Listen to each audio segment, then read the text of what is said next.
Olá, muito boa noite. Começa agora o Consultor AgroMais. É hora de conferir o fechamento dos mercados agrícolas e financeiros nesta sexta-feira.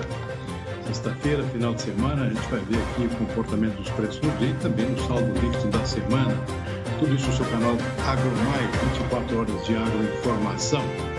Vamos começar o programa desta sexta-feira conferindo inicialmente os indicadores do mercado financeiro.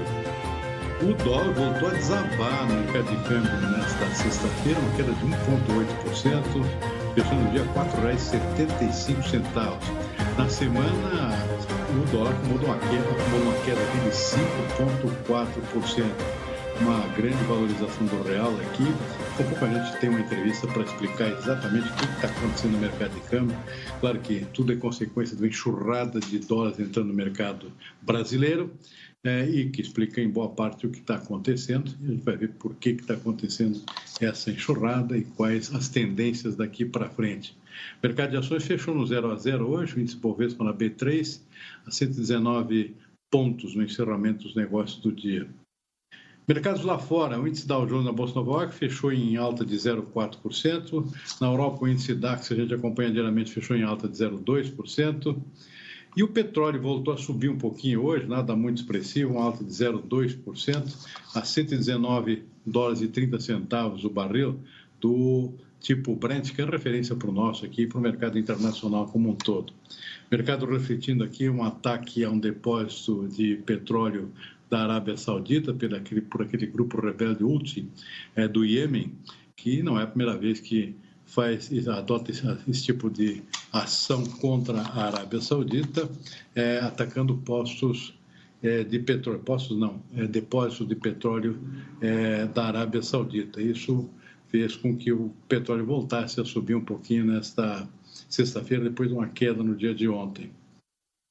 Mercado de commodities agrícolas, vamos lá, vamos ver a soja na Bolsa de Chicago. A soja voltou a subir hoje, o mercado de grãos todo em alta hoje. 0,4% soja em Chicago, um dia de muita volatilidade, muita boa demanda por soja americana, e além disso, a soja acompanhando outras commodities aqui, fechando o dia em alta de 0,4%. Na semana acumulou uma alta de 2,5%. Milho também fechou em alta hoje, 0,8%, previsão de clima seco nos Estados Unidos, entre outros fatores.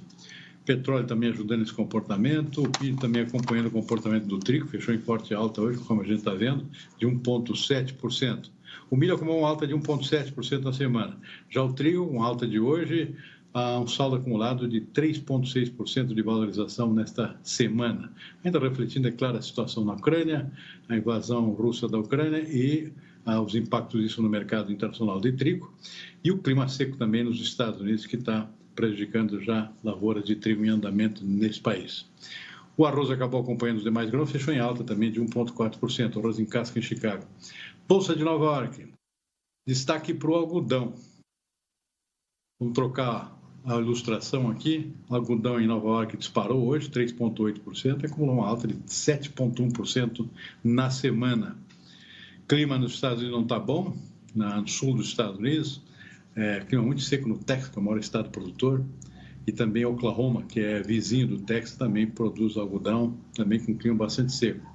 Boa demanda pelo produto americano também deu suporte a esses preços nesta sexta-feira e também na semana. Semana com alta de 7,1%, o grande destaque da semana. Café arábica fechou no 0-0, na semana, mesmo assim, acumulou uma alta de 0,8%. Café robusto em Londres fechou em alta, mas também fechou com saldo líquido negativo na semana de 0,9%. Açúcar bruto em Nova York subiu hoje, 1,8%, saldo na semana com alta de 3,6%. O que mais? Vamos em frente, suco de laranja com alta, 1,1%, cacau caiu 0,8%, boi gordo aqui na B3 caiu 0,5% no mercado futuro. O preço do boi cotado aqui no contrato de abril, R$ 334,50 a arroba. Bom, detalhe importante aqui que apesar dessa alta dos preços, no caso dos grãos de Chicago, os preços do mercado interno fecharam em queda. A gente vai ver daqui a pouquinho. Destaque, por exemplo, para o milho, que fechou uma queda forte aqui, entre outros fatores, pelo dólar, né? Pelo câmbio, o dólar desabando aqui, acabou neutralizando todo o efeito interno das altas externas das principais commodities.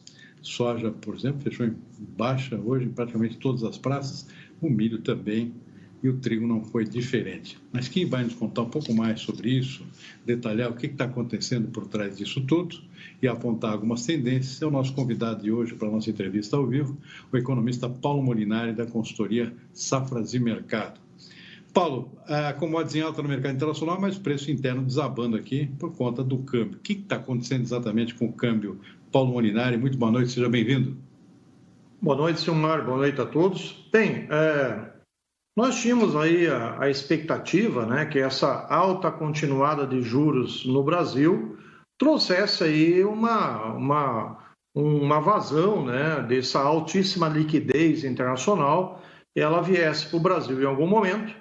E no momento que as taxas de juros começaram a ficar acima da inflação, após a alta do Copom da semana passada, e ele sinalizar mais uma alta de 1 ponto percentual para maio, o mercado internacional continuou colocando muito dinheiro aqui no Brasil. Somente nesse primeiro trimestre são quase 84 bilhões de reais que entraram de capital externo somente na Bovespa, né? Você imagina o que deve estar entrando em renda fixa e outros investimentos aqui no Brasil. Então, o câmbio ele está aí com uma diferença ainda, os juros estão com uma diferença muito grande entre o Brasil e Estados Unidos, que começou a subir a taxa de juros, mas é um processo mais lento, mais cadenciado, e esta diferença, a arbitragem entre juros aqui e juros nos Estados Unidos, está possibilitando uma entrada de capitais no Brasil muito forte, muito agressivo. O mercado rompeu um suporte importante que era no 4,90, hoje confirmou um suporte menor que era 4,83, e o próximo grande suporte do câmbio agora é 4,65. Enquanto esse diferencial de taxa de juros Brasil versus Estados Unidos permanecer alto, o dinheiro vai continuar entrando no Brasil, achando o Brasil ainda um bom poço para uma boa rentabilidade de juros em cima da renda fixa ou até em ativos como Bolsa de Valores. O que poderia determinar, por exemplo, uma virada nessa tendência? De repente, aqui um susto qualquer aqui faz com que o dólar volte a subir. Existe essa possibilidade, não? Existe essa possibilidade, sim, principalmente porque a curva de juros americanas, né, o Banco Central americano, na semana passada, já definiu uma ação mais agressiva de política monetária nos Estados Unidos. O pedidos de seguro-desemprego que saiu ontem foi o menor nível desde 1969. Então, pleno emprego nos Estados Unidos, isso dá lastro para o Banco Central americano continuar subindo taxa de juros, e ele informou que nas próximas 6 reuniões do FED haverá alta de juros.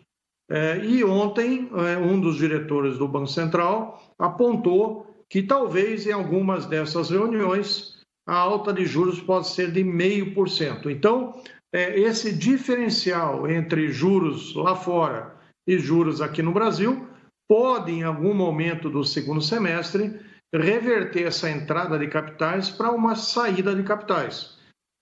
O fator mais forte no Brasil é que nós não estamos num ano normal, nós estamos num ano eleitoral, e dependendo das pesquisas reais que devem começar a surgir a partir de julho, nós teremos uma tendência mais clara para as eleições, e esse capital que está aqui no Brasil vai tomar decisão se sai do Brasil para o segundo semestre ou continua aqui para um novo governo aí, ou continuidade do mesmo governo a partir de 2023.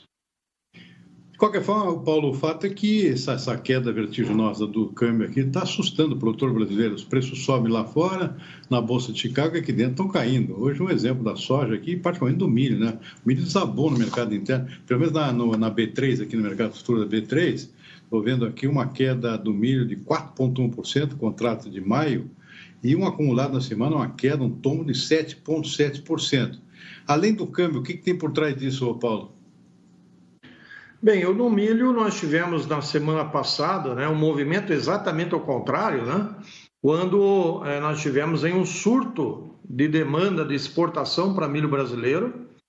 Os importadores que estavam para receber milho da Ucrânia viram os contratos aí quebrados por motivo maior, né, por causa da guerra, e tiveram que sair correndo atrás de alternativas de compra de milho no mercado internacional. O Brasil foi um desses alvos, os prêmios do Brasil subiram muito, e depois nós tivemos aí uma decisão da União Europeia que liberou para importação o milho transgênico norte-americano e argentino. Ou seja, as regras ambientais vão até onde o corpo aguenta, né? Então, na primeiro surto aí de deficiência de abastecimento, a Europa rasgou a caderneta ambiental e liberou as importações de milho transgênico americano. Então, por exemplo, a Espanha, que vinha sendo um grande comprador do Brasil nesses últimos 10 dias, passou a comprar milho americano e isso tirou essa demanda mais agressiva de curto prazo em cima do Brasil. Os prêmios que foram a 210 pontos caíram para 140 e o preço no porto aqui no Brasil, que foi a R$ 114, caiu hoje aí para R$ 99, certo? Então, esta queda, junto com o câmbio, elas ajudaram a pressionar o mercado interno. Agora, tem um fator que está sendo muito claro e muito importante, né? Os produtores no Brasil estão vendendo milho para tentar segurar o máximo possível de soja dentro dos armazéns. Então, uma soja aí de 190, 200 reais, o produtor armazenando, guardando a soja, e com isso, para fazer frente ao caixa, compra de insumos, pagamento das dívidas de verão, está queimando o milho no mercado, né? E essa pressão de venda no milho, independente do abastecimento interno do primeiro semestre, ela é muito concentrada e acaba derrubando preços no mercado interno. Enquanto o produtor de milho continuar com essa pressão de venda a qualquer preço no mercado brasileiro, o milho pode realmente continuar aí numa situação de níveis mais baixos para esse mês de abril. Paulo, falar um pouquinho para frente aqui com relação às tendências para milho e soja. Nós estamos em véspera aí de assistir a divulgação das primeiras intenções de plantio para a safra americana, que isso pode significar uma linha de corte aqui, uma virada aqui, eventualmente alguma tendência de mercado. Como é que você está enxergando para frente, por exemplo, o que os americanos provavelmente vão fazer nas suas áreas de plantio? Vão aumentar mais a soja, vão aumentar a área de plantio de milho, ou nenhuma das duas? Porque o fato é que o mercado está aquecido, em função até dessa questão da Ucrânia. A Ucrânia praticamente fora do mercado nos próximos meses aqui, com pouco milho para vender, por exemplo. Tem a questão do óleo de girassol, a Ucrânia também é um grande fornecedor, além do trigo, ou seja, tudo isso embaralha bastante o fornecimento global de algumas dessas commodities. Agora, uma virada pode acontecer com a tendência de plantio dos Estados Unidos, que está para começar uma safra nova. O que está sendo sinalizado no mercado, na sua opinião, nesse momento? Bem, Silmar, o importante é esclarecer para todos, né, que a Ucrânia e a Rússia é o que menos tem a ver com o complexo soja, né? Tem a ver com um pouco do óleo de girassol, mas o óleo de girassol já está sendo substituído pela canola do Canadá, pelo óleo de soja, pelo óleo de palma da Malásia. Então, o efeito Ucrânia para o óleo de soja já passou. Agora tem o efeito petróleo, né? Que ele ajuda bastante o biodiesel e o etanol e é um dos fatores aí que também ajudam o milho. O grande fator de Ucrânia, que não é Ucrânia, é a Rússia, né? Porque a Rússia é o maior exportador de trigo mundial, está sofrendo sanções toda semana, cada vez mais agressivas, e nós não sabemos o que será do trigo da Rússia, que abastece o mundo inteiro, né? Então, esse é o primeiro fator que nós temos no caso do milho, principalmente, daqui para frente, ou seja, o alto preço do trigo no mercado internacional, e este alto preço depende de um fator, da Rússia voltar a exportar ou não. E essa exportação da Rússia não necessariamente depende do fim da guerra, mas dependerá do fim das sanções, né? Depois, agora, nós temos o início da colheita da safra argentina, e aí para o farelo e para o óleo a Argentina tem um peso importante, né? E a Argentina, com esses preços, certamente ela vai colher e vender rapidamente, porque os preços são altos para todo mundo. Pode causar até uma queda dos prêmios aí do farelo e do óleo nos próximos dias, tá? O próximo fator, como você citou, é o número de intenção de plantio, que sai agora no dia 31, a ser divulgado pelo USDA. Esse é o número que importa. Aquele número do Fórum, do USDA, lá de fevereiro, ele é um número que todo mundo olha, mas ele pouco importa para preço. E agora, realmente, o USDA vai fazer o seu levantamento, está fazendo, né, o seu levantamento com os produtores, e esse dado será divulgado agora no dia 31. Eu queria salientar que os preços do trigo são muito altos, o que motiva o plantio do trigo de primavera lá nas planícies, né, nas Dakotas, concorre com o preço da soja, que também é um preço alto, e tem lastro para o produtor decidir pelo maior plantio de soja, e o milho está aí $7,5 por bushel, que é quase o mesmo preço próximo do recorde de 2012.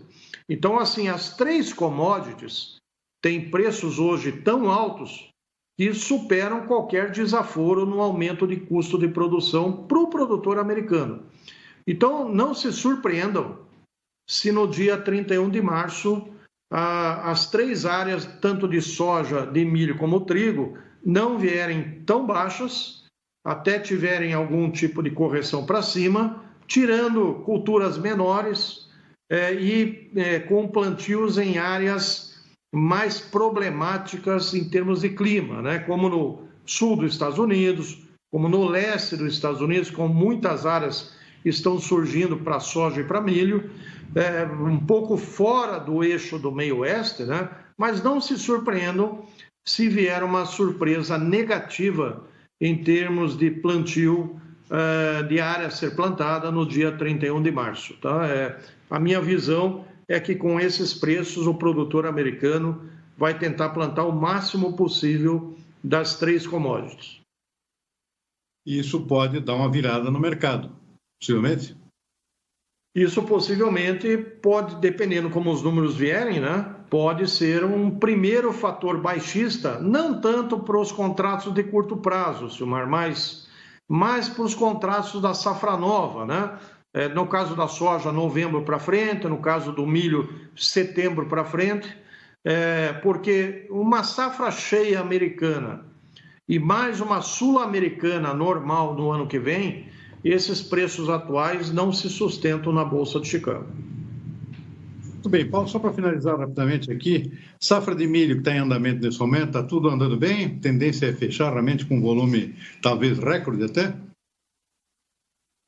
O plantio, sim, agora indo muito bem, choveu muito bem no Paraná, no Mato Grosso do Sul e Paraguai, que é onde estava precisando chover. É claro, temos 90 dias de clima ainda, né? Mas agora Mato Grosso, Goiás, Minas Gerais, São Paulo, a safra indo com um bom avanço, e Mato Piba aí avançando na colheita da soja e possivelmente avançando no plantio de safrinha recorde lá no Maranhão e Piauí principalmente. Então, por enquanto a safrinha vai indo bem, pelo menos nesse processo inicial. Muito bem, então o economista Paulo Molinari, consultor de safras de mercado, dando seu recado aqui no nosso consultor AgroMais. Paulo, muitíssimo obrigado pela entrevista, um bom final de semana, até uma próxima. Obrigado, hein? Obrigado, Silmar, um bom final de semana a todos, um abraço. Muito bem, vamos em frente com o nosso consultor AgroMais. Uma conferida rápida aqui, eu comentei das cotações que estão caindo no mercado interno, mesmo quando sobe lá fora. É o caso da soja. A soja subiu em Chicago, mas fechou em forte queda aqui no mercado físico interno. Preços nominais, é claro. E, claro, empurrados pelo dólar. O dólar com essa queda aqui não está neutralizando qualquer alta lá em Chicago. Então, olha aqui, como é que fechou hoje preço aqui no mercado interno de soja. Passo Fundo, Rio Grande do Sul, caiu abaixo de 200, fazia tempo que não acontecia, hein? R$ 198,00 o indicador aqui de mercado físico disponível, queda de R$ 3,50 em relação a ontem, 198. Cascavel, no Paraná, desabou em R$ 6,00 para R$ 187. Rondonópolis, Mato Grosso, caiu forte também, R$ 4,00 para R$ 179,179. Rio Verde, em Goiás, caiu R$ 3,00 de ontem para hoje, para R$ 175. Dourados, sinalização aqui de queda de R$ 7,00, para R$ 178, Dourados, Mato Grosso do Sul. Enfim, resultado do câmbio, o dólar desabou hoje, caiu 1,8%, ou seja, não houve Chicago que segurasse os preços internos nesta sexta-feira, final de semana. Lembrando aqui que o dólar na semana com uma queda de 5,4%. Vamos em frente com nossas notícias. O IBGE divulgou hoje o índice nacional, a prévia, do índice nacional de preços ao consumidor amplo, que é uma prévia da inflação oficial, com uma alta de 0,95% em março, acima da expectativa. O resultado foi influenciado pelos preços de alimentos, principalmente hortigranjeiros, como é o caso da cenoura e do tomate. Vamos ver. Esse foi o maior desempenho do indicador desde março de 2015. Mesmo assim, a alta foi 0,04% menor que a taxa alcançada em fevereiro e 2 pontos percentuais abaixo do que foi observado em março de 2021.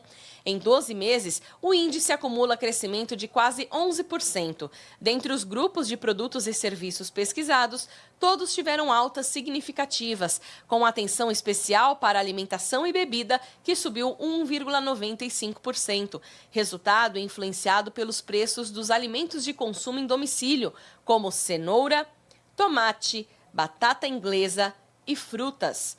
Para a saúde e cuidados pessoais, que apresentou crescimento de 1,3% depois de leve queda em fevereiro, e também os transportes, com alta de quase 0,7%. Para esse grupo, o maior impacto foi devido ao reajuste do preço dos combustíveis nas refinarias e pelas altas do diesel. Juntos, os 3 grupos representaram cerca de 75% do impacto total do IPCA 15 de março. O governo da Ucrânia informou hoje que suspendeu a exigência de licença de exportação de milho e óleo de girassol para a temporada 21-22. As autoridades agrícolas da Ucrânia explicaram que a exigência foi suspensa por conta dos estoques de milho e de óleo de girassol no país, que estão altos, o que dispensa a necessidade de limitar as exportações. Diante do conflito com a Rússia, a Ucrânia suspendeu as vendas externas de centeio, aveia, milheto, trigo sarraceno, sal, açúcar, carne e gado, e havia introduzido licenças para as exportações de trigo, milho e óleo de girassol. Mesmo com o relaxamento das restrições, analistas acreditam que a receita do país com exportações de grãos deve ter perdas bilionárias, já que a Ucrânia exporta 98% de seus cereais por meio de portos, que estão bloqueados pelas forças russas. A propósito da Ucrânia ainda, os produtores da Ucrânia estão começando o plantio da sua nova safra de primavera, já plantaram 150 mil hectares, mas tudo indica uma tendência aqui de forte redução de até 35% na área de plantio por conta da guerra, ou seja, sem condições de plantar uma safra normal na Ucrânia nessa nova temporada. Isso, claro, tem impactos no mercado todo, mercado internacional. Ainda em função da guerra na Ucrânia, segundo informações da Associação Brasileira de Produtores e Exportadores de Frutas e Derivados, a Abrafrutas, a Rússia interrompeu o fluxo de exportações de importações de frutas e derivados vindas do Brasil. No ano passado, as compras dos produtos brasileiros nesse setor representaram 25 milhões de dólares, um mercado relativamente importante quando se fala em frutas. A Abrafrutas recebeu na semana passada um e-mail de uma grande importadora de alimentos russa com um pedido de socorro. A empresa solicitou uma lista de produtores e exportadores brasileiros que pudessem suprir o mercado interno russo. Depois de 20 dias de guerra, os supermercados russos pararam também de receber as frutas brasileiras. O governo da China anunciou um pacote de políticas de apoio à produção agrícola de grãos em 2022. A informação foi publicada em comunicado no site oficial do Ministério da Agricultura chinês. O governo chinês espera que as ações possibilitem uma colheita abundante de trigo de verão e uma expansão das lavouras de soja. Entre as medidas a serem aplicadas no setor pelos 2 ministérios estão subsídios, incentivos e financiamentos aos agricultores. Os órgãos devem oferecer ainda recursos para aliviar o dano causado pelo aumento no custo do cultivo de grãos e para a prevenção de desastres agrícolas. Os valores dos incentivos não foram mencionados. O Ministério da Agricultura da China deve implementar também subsídios ao plantio composto de milho e soja para apoiar o desenvolvimento compatível das duas culturas e ainda incentivar a construção de parques industriais de grãos e oleaginosas para integrar produção, processamento, tecnologia e comercialização.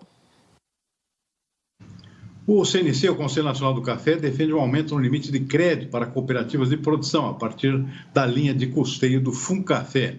O limite aprovado foi de 30 milhões de reais, mas o CNC sugere 50 milhões. Esses assuntos foram discutidos durante o Conselho Deliberativo da Política do Café, que debateu o orçamento e a distribuição dos recursos do Fundo de Defesa da Economia Cafeeira para a safra 22-23. Segundo o Conselho Nacional do Café, o aumento significativo dos custos, que chegaram a triplicar, tem provocado forte impacto no valor da produção, o que elevou os preços na safra 2021-2022. Neste cenário, o carregamento dos estoques vai exigir um capital muito maior que o valor aprovado.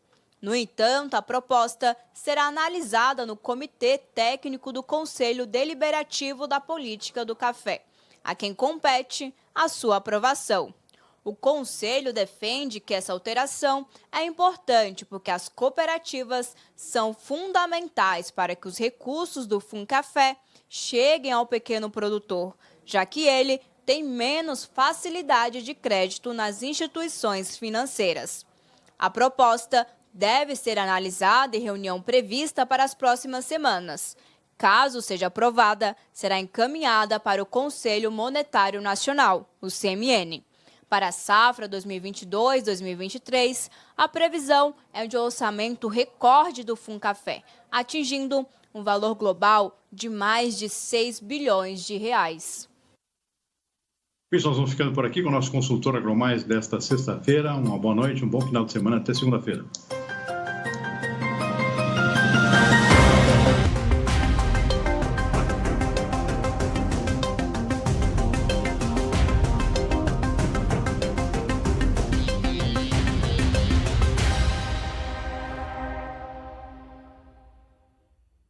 Consultor AgroMais. Oferecimento